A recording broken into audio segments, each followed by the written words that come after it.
welcome to the Freedom Dreamer Live. Today we have, Freedom Dreamer Live with Marsha Lane Foster, that's me. I got excited because of my guest.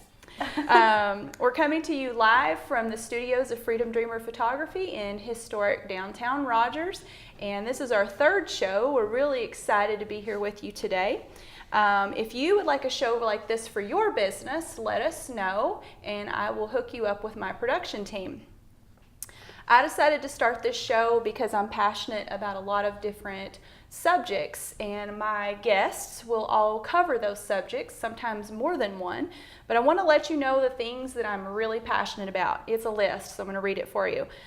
Women's empowerment, art, including writers, musicians, visual artists, and filmmakers, community, outdoors and conservation, which is what my guest today is covering, spirituality, personal development, financial freedom, and health and fitness. That pretty much encompasses everything I'm passionate about in my life. Did you hear anything in there you liked? All of it. Good. If you're joining us live, let us know you're here. Hey, Jim and Teresa. Teresa's here. Awesome. So today I'd like to welcome someone to the show that I greatly admire. And so today I want to introduce to you Heather Machelle. Hello. So thanks for taking the time to come and talk to us today. Thank you. I feel honored. Oh, well, I'm honored to have you here. You're I fangirl a little bit. I do. You shouldn't, but I do. So I wanted to let you know how I met Heather. A couple of years ago, I was on Facebook one day and I ran up on a crowdfunding campaign for a girl who was wanting to hike the Appalachian Trail, and that was Heather. And so I donated to the crowdfunding campaign because I'm very passionate about my dreams and I want to help other people follow their dreams. So it wasn't a lot, but I donated a little bit to her crowdfunding campaign, and then I invited her to come to the studio and talk to me, which was probably way more beneficial for me than it was for her. No, it was really beneficial for me, and thank you so much because as soon as you did that, I just reached out to you and thought, I've really got to meet this lady. I really want to meet Marsha. Oh. So coming over here, it was a really great conversation too. Yeah, it really we talked was. for a while. We did. We talked for like 2 hours. Yeah, it was a really long time, but that was great. I was kind of selfish though because I was wanting to pick your brain because you've done things that I want to do. So I was wanting to find out what was going on in your head and how you were planning all that. But we're going to get to talking about all that. So as I said, welcome to the show. Thank you. So tell us a little bit about yourself. Are you from Northwest Arkansas? I am actually from East Arkansas, McCory, a really small town, population 1,300. Let's see, and I've been around, moved to Memphis, moved to Little Rock, moved to Northwest Arkansas about 5 years ago. Oh, really? Yeah. I thought it was a lot longer than that. Yeah, only 2012 it's when I moved in here. And a lot has happened since then. A lot has happened. Moving to Northwest Arkansas really changed my whole life. I can see that. You have a really big tribe too, don't you? I think so. Yeah. I for some reason, I have a lot of people around me that are doing really great things, and it has caused me to do great things. Mm-hmm. And every day I wake up and all my friends, I'm just like, I can't believe I know this person. They are so wonderful, knowing you and knowing everyone that's in my life. Well, I feel that way about you. Well, thanks. And we've got to do some stuff together soon. Yeah, let's do that. So let's get down to business. Okay. I very much admire you for your ability to stick with your dreams, to dream your dreams, and then to stick with them and follow through. So what I'm talking about, obviously, is your 2016 hike of the Appalachian Trail. So, in case you don't know, the Appalachian Trail is 2,200 miles long. It goes from Georgia to Maine, or Maine to Georgia, depending on which way you decide to hike it. Yes, true. So, 2,189. Yes, yeah. Well, I rounded. So, what inspired you to take this trip? When I moved up here, I'd already done like a lot of hiking. Well, not a lot, but I'd hiked a little bit before. And when I moved here in 2012, I was 27, and I thought, I'm like, oh my gosh, 30 is about to come. Like, I need to do something big for 30. 30 bothered me worse than 40. Yeah. It did. And so I thought, I've really got to do, and I was kind of at a weird phase in my life.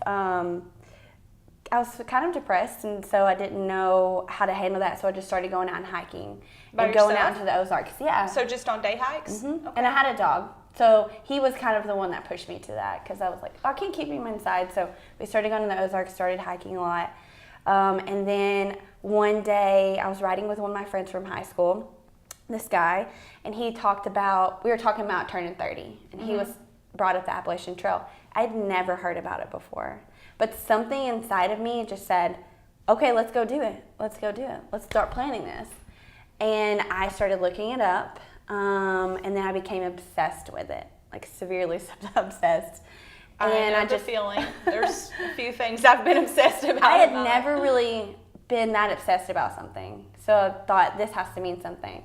So I started telling people that I was going to do this in 2016, the year that I turned 30. So how which long was 2 years. Between the time you first heard about the AT and when you actually went? What was that planning phase? It was about 2 years. Oh, that long? It was a really long time. That's a big buildup. Yeah, it was. I think everyone got tired of me talking about it too.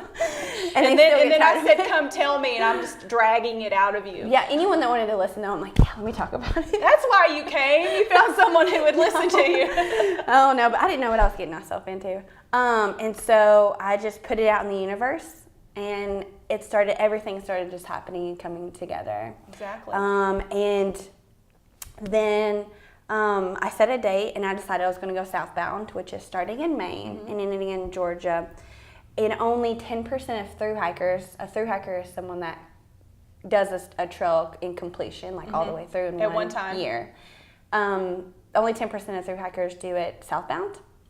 So I thought, well, if I start in Maine and I end in Georgia and I'm out of money, then I can make it back to Arkansas. Easier than if I was in Maine and was up there and stuck. That makes sense. So it was about money. That makes sense. And then, so I started so I guess that was like 2 years. And in the meantime, like a lot of stuff happened. My dad passed away. During your planning phase? During my planning phase. And I almost didn't go and do the Appalachian Trail because of that. And I was born on my dad's birthday. My dad was my best friend, and it took a lot out of me. Just mentally, just losing my best friend. Were you able to turn that into inspiration to go, though? Very much, because he would talk about it all the time. And he was proud of you already, even though you hadn't done it. Even though I hadn't even done it. And so Mom told me one time that that's all he talked about a lot was I was going to go do this. And so I decided to go with it and do it. I love that. Yeah. So I booked that flight. I want to pick something out of what you said there. You said things started falling into place for you once you made the decision. So I'm a firm believer that when you make a decision to do something and you put it out there in the universe, I love how you said that because that's how I talk. You put it out there in the universe and the stars start aligning and things start coming into place. I know that it was that way with me a couple years ago whenever I did my first big fine art project. I made the decision. I even wrote a contract with myself. Did you write a contract with yourself? I wrote some, if I do this or if I don't do this, how will I feel? Which is from a book that I read, Appalachian Trails. So if anyone wants I've heard of that, but I haven't read it. I need to read it. And he wrote that in there, and so I did that. Part of the reason I avoid reading hiking books is because I get all antsy and I'm not at the point where I can go, and I struggle with being an all or nothing person, and I get all antsy and I'm like, I want to go do this epic hike, and then I'm like, duh, Marsha, you can go out for a couple of days, right? Yeah, or an hour, 2 hours, or we should go anything. We should go out together. I'll plan this, we can do it. Anyway, my point with all of that was when you make a decision and you put that out there into the universe, things start happening to make your dreams come true, and that's what happened for you, wasn't it? Yes. Okay. So let's talk about preparing for your trip. You brought a visual for us. Okay, well, first of all, let me start off by saying I had no idea what I was doing when I first started.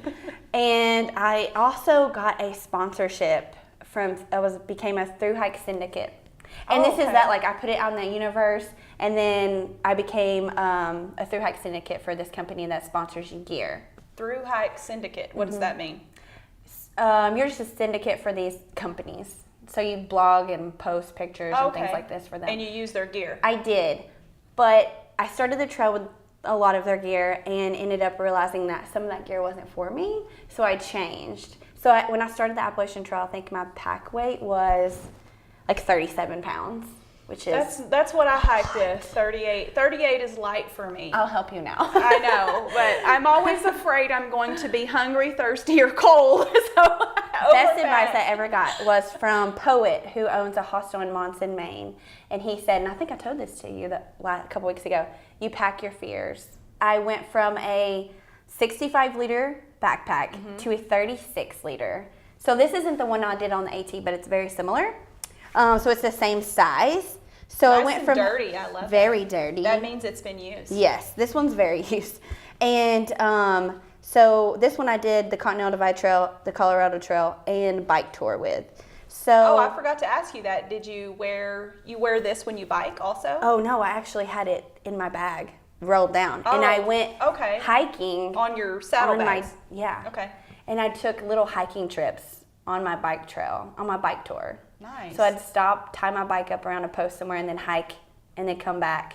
Bike wasn't gone because it was in Utah. But anyway. So what does this bag weigh when it's packed and ready to go? So let's say 3 days with food and water, about 20 pounds, 22 pounds. With Depends 3 on how days much. worth of food and water. Mm-hmm. Well, water, you carry about 1 liter or 2 liters, depending on how much water you have ahead of you. Right. So this is a 36 liter. And so when I started the Appalachian Trail, my base weight was 37 pounds. And when I changed... That's where I am usually. Yeah. That's light for me, That's where a lot of people are before they do a long distance hike, which is like 25 to 37 pounds. So during that time, I ended up getting a new pack and reevaluating everything I had in there. So I went from 37 pounds. My base weight was 9 pounds. And then my camera. That's before food and water. Okay, that's your base weight. That's without food and water. Okay. Right. So say you have 3 days worth of hiking and you have like 2 liters worth of water and food or whatever. I would say 18 to 20 pounds. That's ultralight. That's really ultralight. Yeah. For me, it's ultralight. Right. There are people I know that go way far. So would you have a tent in there? I had a tent, a sleeping bag.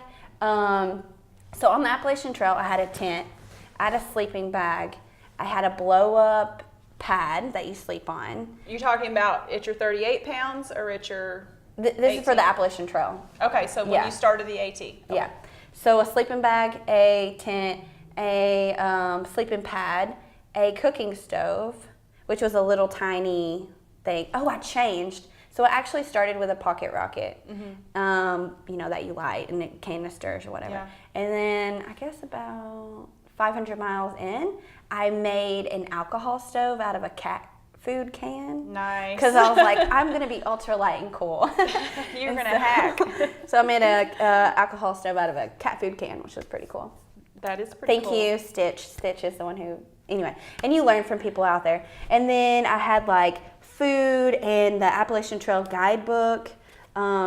You gotta have your guidebook. And then you have to have this. It tells you like where shelters, water, whatnot is. And then some miscellaneous things in there. 1 pair of shorts, 1 pair of leggings, 1 night shirt, and 1 sleep shirt. But it got so hot, I literally just wore the same thing. Yeah. Over and over and over again. I think I remember seeing a post where you had on a shirt and you were like, I'm going to see how dirty I can get it. So that was on the Continental Divide Trail. I bought a white shirt. To see how bad it would I still get. have it. It's filthy. You still have like it my hair washed color. or unwashed? It's washed in my closet. That's awesome. Yeah. So you've decided to make your summer adventures an annual event. Well, yes. Sort of. Sort of. But I mean, so you hiked the AT in 2016, and then in 2017, you decided to have some other adventures. Tell us about what you did in 2017. In 2017, so when I finished the Appalachian Trail in 2016, I came back and I didn't know how to act. I didn't know how I felt. I was like, oh my gosh, I felt everyone's emotions. It was super intense. And I thought, well, the only thing to make this feel good is to keep hiking. So I decided I was going to Triple Crown, which is hiking all 3 long distance trails in the United States, which is Pacific Crest Trail, Continental Divide Trail, and the AT. So I'm like, I'm going to do this. And so I ended up moving to Austin, Texas, And then from Austin, I started planning my Pacific Crest Trail hike for 2017. And then 3 days before my flight, a hiker that I knew, Puma and Sonic, convinced me to go hike the Continental Divide Trail with them, which Instead of by yourself, same trail, but doing it with them. Yes. Okay. A different trail. A different trail. I was going to hike the Continental Divide Trail. And then you decided to do the what? Well, I was going to go hike the Pacific Crest Trail, sorry. And then I decided to go do the Continental Divide Trail. Okay. So anyway, so I changed plans and had to do like food resupply in 2 days, right? So I went and hiked the Continental Divide Trail. And I started July 7th. We started July 7th last year. And is that a late start? For we went southbound. So we started in Canada in Glacier National Park. That's about typically whenever southbounders start on the Continental Divide Trail. Okay. And we got to Darby, Montana. There were about 23 active fires in Montana. And I'd had some pretty good days leading up and then one day I woke up and decided, I think I need to do something different. Like it was this overwhelming feeling of, I think I've accomplished what I need to accomplish, and I'm going to go do something else with no idea what I was going to do or what would happen. I just knew that I needed to get off the trail. And it was a good day. And you didn't feel like a quitter? I didn't. Which, in my mind, I'm like, I went back Your and forth. Your rational mind was probably saying, I'm a quitter. Yes.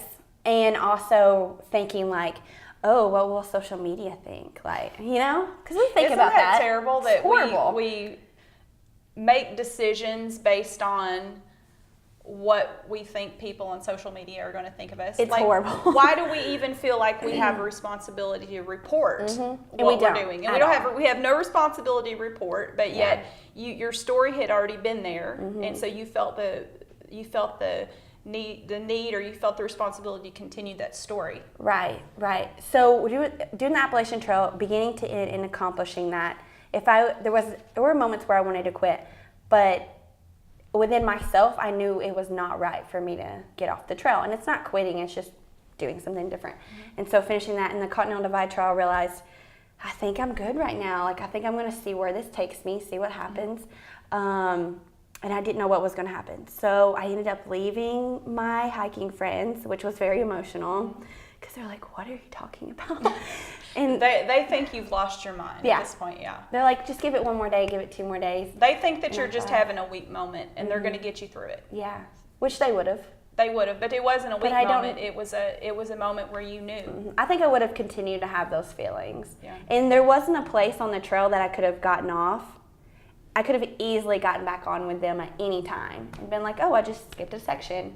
So I ended up going into Darby, Montana, and sitting there thinking, I think I'm going to bike back to Arkansas.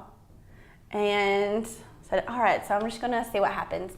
So I ended up meeting these bikers that were on the Transamerica, and they also we're talking about bicycles, not motorcycles. Even though that would have been really cool and taken a lot less time. So I ended up going with them to Missoula, Montana, and going to the Adventure Cycling Association, and there was a bike for sale there that was my size. And it was meant for you. Just right in front of my eyes, like really cheap. I even walked around the whole building contemplating on whether I should buy it or not. And then I was like, is this the walk for of real? Contemplation? Is this for real? Is this happening? And so I ended up the next morning trying the bike out and bought it. And then I thought, well, what am I going to do? And a friend had invited me to go hike the Colorado Trail in Colorado. So I shipped that bike to Denver to a friend's house. And then I flew to Denver and then took a bus to Gunnison, Colorado, and got on the Colorado Trail and hiked 185 miles with him, Scooter, till Durango. So I did half of the Colorado Trail.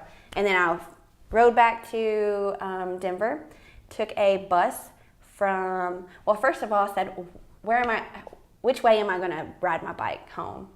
So I looked at a map, and the only way, like if I went on the Transamerica, was through Kansas and Oklahoma back to Arkansas. And I thought, that sounds so boring. So, and I'm sure it would have been. And hot. I've driven it. Yeah, and so and I'd never been to Utah, so I took a train from Denver to Grand Junction, Colorado. And then from Grand Junction, I rode all the way to Flagstaff, Arizona.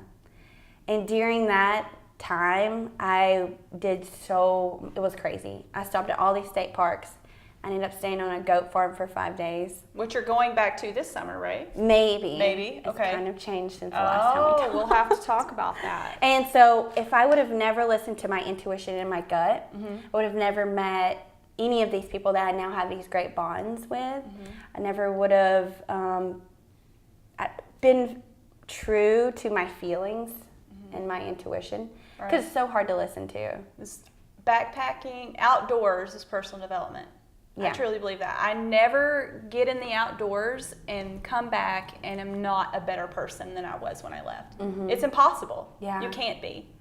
You can't not be a better person. You start to question things, a lot of things, and listening to yourself a lot more. Exactly. I know the times that I've hiked with my hiking buddy Monica, you forget about your decision-making changes. So the normal ways that you make decisions is different, because all of the stuff that you deal with in daily life is not there. And so your rationalization skills become different, and they become more keen, I think. Yes. And well, you're dealing with different I have to, different side note is I get lost every time I hike. But I have gotten lost. For sure. Or we hike the wrong way, because one time we were hiking and Monica said, shouldn't the sun be behind us?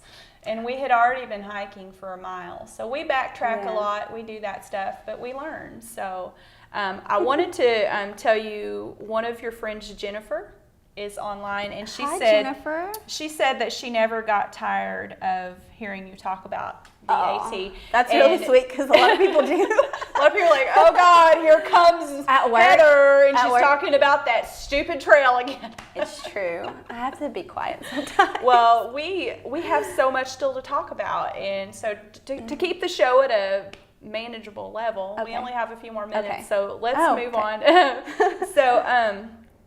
So you're passionate about conservation. Were you passionate about conservation before you started hiking? I really was, because getting into hiking, when if those weren't there, I mean, we wouldn't be able to go and hike at all. So we do need to reserve a lot of land that we have left for us. So I am passionate about it. And actually, there's something going on with the Buffalo River right now, so we need to also go, and it's on my Facebook, actually. Okay, so just so people are welcome to find you on Facebook. Yes. Heather Machelle. That's Yes. Machelle. Heather Machelle, right? Yes. So you'll probably get a whole bunch of friend requests after this. I probably won't. I never, but you can follow me on Instagram, and that's probably better. And it's at Tilt Gravity. Yeah. Okay. Side note: trail names. Oh yeah. Okay. Well, I wanted to talk about trail names a little Okay. bit. So your trail name is Lavender. How did that happen? I carry lavender essential oils on the Appalachian Trail. And so it stuck. It stuck, yeah. So legend has it, my understanding is you're not allowed to give yourself a trail name. No, not really. No. But I mean, if you wanted to, you could, I guess. I have a trail name. What is it? Dream Blazer. Dream Blazer? Ooh, I like that. Yeah, my hiking buddy, she's B.A. Dream Nana. Blazer. Banana. But Banana? it's B.A., capital B.A. Nana. That's Badass Nana. Badass Nana. Yeah, my bestie. I was really jealous, because I wanted a really, crazy name. And I ran into a badass girl. name. A badass name. But you got Lavender. I got Lavender. And I'm like, I guess I have to be nice and sweet and whatever. Smell good. And smell good. I did not smell good all the time. But so I ran really into the a girl. lavender was just to cover up the stink, right? Yeah. Okay. I spray it on me all the time, though. I'm just like, it's good to keep the mosquitoes away, to help you sleep, and for a lot of other things, your face. But I ran into a girl whose name was Dirtface. And I thought, that is the coolest name. Why can't I have Dirtface? Right. So I started to tell everyone that I wanted the trail name Armpit. Because you don't shave when you're out there. And so I had a long You had some arm hair. pit hair. So they just call me Armpit. But actually, this past year on the Continental Divide Trail, a lot of people started calling me Larry. So Larry is my alter ego trail name. Okay. Besides Lavender. Awesome. Okay. Well, I imagine someday when I do a really long hike, I'll probably get another trail name. I like Dream Blazer. Yeah, but I may have had a little bit of something to do with that. Yeah, okay. like I may have pushed in that direction a little bit. It takes doing something really dumb to get a trail name at. Yeah. See, I've done some dumb stuff on the trail, let me tell you. Like getting lost every single time. So, so we were talking about conservation. So I wanted to say something that has stood out to me recently that I had never really thought about. One of your pushes for conservation on social media is to think about using straws and how wasteful it is. And I promise you, since I read that post, I have not one time reached for a straw and not thought about you or thought about that post. And I will say there's a few times I'm like, got it anyway. Yeah. But there were some times that I didn't get a straw because of that. So tell us about that. So over the past couple weeks, I've had this idea of like us, because cities all over the United States are starting to go strawless and focus on their plastic usage. And I lived in Austin, and they have a plastic bag ban. But then here we plastic bag ban in Houston? In Austin. In Austin. It's all paper? Or you just bring your own bag, like I some like places. that, yeah. But kind of like Trader Joe's. Right, I like that. Okay, so I had an idea that I told a couple people, I said, let's start a strawless campaign. And so it kind of turned into something bigger than that. So now I'm in the process of starting a project that helps restaurants focus on their plastic usage and them becoming no waste restaurant and aiding them with sustainable alternatives. Girl, you're setting up yourself for consulting. Okay, so we've named it Zilch, and this is actually the first time I'm kind of talking about it to a lot of people, but I have some key partners that are helping me get this started. I have no idea where it's going to lead to, but if anyone would like to contact me if they like this idea with any more information of other sustainable... So if a restaurant owner wanted to contact you and say, tell me more about this, how can you help us? But it seems like it would be more economical for the restaurant also. Could they not save money? Oh, they'll definitely save money because they're not buying straws, which aren't that expensive because they're plastic. So first we want to reduce the uses of straws. And by the way, the reason why plastic straws are such a big deal, they're the smallest plastic thing out there that we use so much of. We use 500 million straws a day alone in the United States. That's crazy. And just to put that in perspective, every single straw you've ever used is still out there because they don't compost our... Yeah. Okay, so anyway, so I'm going with a couple of people, we're starting this project. And we're going to put on several different campaigns.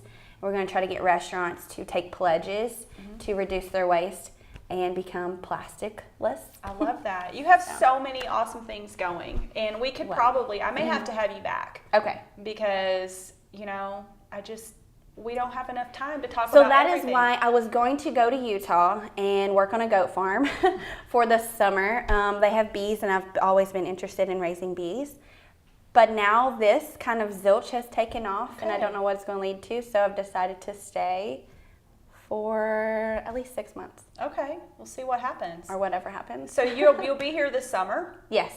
Can we hike? Yes. Really? Let's do it. Oh my gosh, I would be so honored to hike. Okay. With a legend. No. Yes. You're going to I'm so out of shape right now. You're going to Girl, blow me out of the water. I'd be lucky to do 5 miles a day right now. That's fine. That's a start. All right. I did 4 miles one day. Woo! Okay? So it doesn't matter if you do half a mile or 40 miles in one day. Just do it. If you're getting out there, right. That's exactly what. That's what we need to be doing. Okay. So thank you for joining us today. We like to end. Historically, we've ended, in all the history of our 2-3 shows, we've ended with a quote from a strong woman. But today we have an outdoor quote, and Heather's going to deliver it for us. Okay, so this is from a book that I'm rereading right now called Hunger Mountain. It's by David Hinton. And this quote stands out to me, and when I read it, I was just crying. But anyway, to walk through a landscape is to walk through a culture. for it is culture that determines both what we are and what a landscape is for us. I love that. Yeah. And I'd like to point out that we are influencing culture right now. Yeah. So not only the culture of our immediate area, but because of the internet, we can be out there and we're inspiring people and inspiring each other, and that's what we're here for. Yes. So, thank you so much for doing this. for I love coming. it. Thank you. Thanks for coming. You're welcome. Oh, and this is so soft. I know, and it's okay. So thank you for joining us today. If you would like a show like this, let me know. Just find me on Facebook, PM me, or call me. I'm out there everywhere. I'll hook you up with my production team, and we are going to sign off. Thank you. Thanks for having us. Bye, guys. Bye.